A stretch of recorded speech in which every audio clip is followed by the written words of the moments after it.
I'm doing a review of Creepy Crawlies from Gather Round. So as you can see, I kept mine in a binder. This is a teacher's guide, and I also put my student and my daughter's in a binder as well. So there are 20 lessons in this particular unit, and they range from... Okay, and we've got our table of contents. We have intro to bugs, bugs in the vegetable garden, flower garden, trees, orchard, forest, field, rocks, house, pantry, bodies, dark, pond, damp places, tropical rainforest, rut, desert, underground, and everywhere. So it's an amazing experience to do this unit. We really enjoyed it. So as I said, you've got 20 lessons in here, and each unit in the each lesson in the book has I'd say 3 to 4 pages of reading to your child. There's diagrams in there so to break it up, and pictures and beautiful watercolors to show them, and then there are usually about 4 to 5 pages in their student notebook which they do after you finish reading. There's also an additional sheet that they can do which is called table work, but I didn't utilize those, but that's writing the date and various different things, and it also helps with their practice with their spelling words that come as part of the curriculum. However, we use our own spelling curriculum, so we didn't utilize that additional page. Each actual student page is a mixture of language arts, skills, geography, history, science, and social studies. So it ranges each day. There's something different. So for example, in history we covered the plague. We talked a little bit about the plague, and then there was an activity to count the rats on this ship, which was really fun. My daughter loved that. Colour and count the rats. There was a couple of science experiments. So one of them was to make yogurt, the other one was to make bark, which you could do either edible or non. It was up to you. We did a chocolate edible bark, obviously. So basically the non-edible one was to trace some bark off a tree, and then the edible version was to make one to eat. There was so that was science. In geography we concentrated on where bugs were located a lot, so we would colour in on the map where certain bugs lived.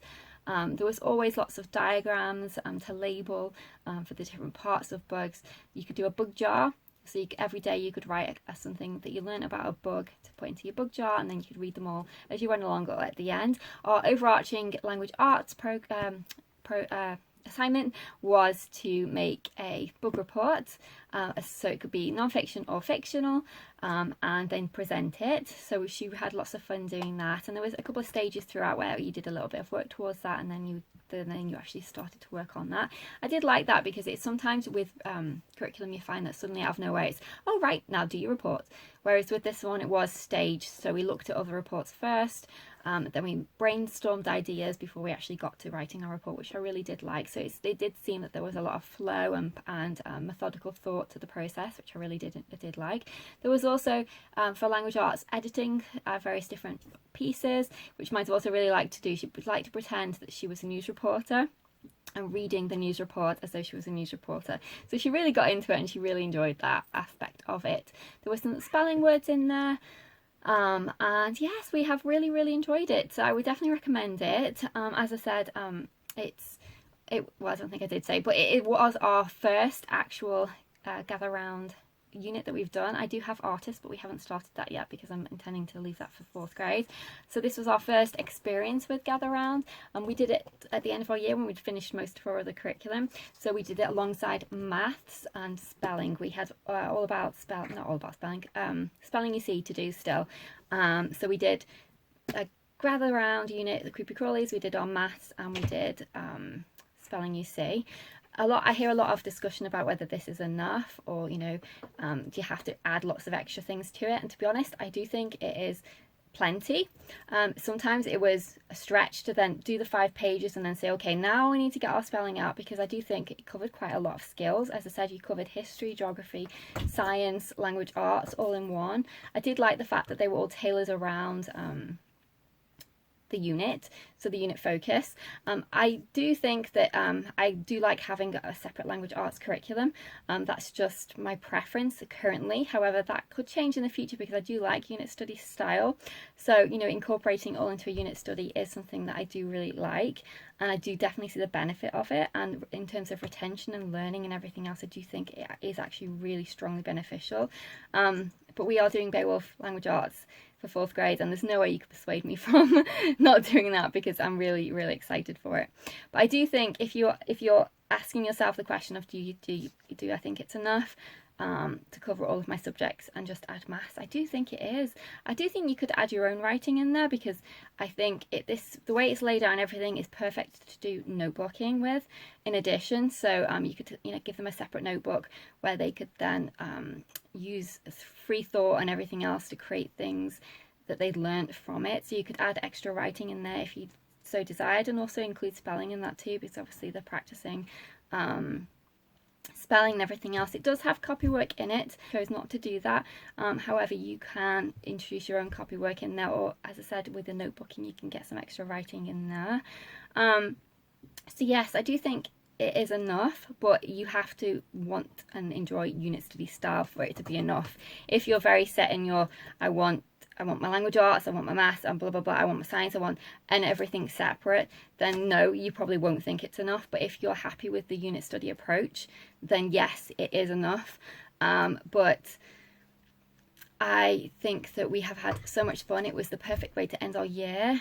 We finished it yesterday, so this is my little fresh review, and it's been so fun. I have definitely looked at some more of her units. I watched the convention and I really liked the philosophy and everything that went into why she created it in the first place. So I would definitely do more units in the future, but we have really enjoyed Creepy Crawlies. I would highly recommend it. If you've got any questions about anything, let me know. In terms of the book list, we didn't actually get any of the books that she specified off her list. We just picked books off our shelf. She did actually mention in the convention that she only put the book list in there because people asked her to, that it's not required, and it's not, because it does kind of read like a living book as you're actually reading through it. I did get the PDF, I did get the digital, I did get the one student digital. I think it's more cost effective if you've got multiple kids, obviously, to get the full package, and then you can go back and reuse it with different levels. This is the early elementary notebook, and I think it was perfect for my daughter's age. I do think, from what I've heard, that upper elementary is quite a big stretch. So depending on the age of each child, bear that in mind. From people who I've spoken to who are in between the early and the upper, they do say there is a big difference.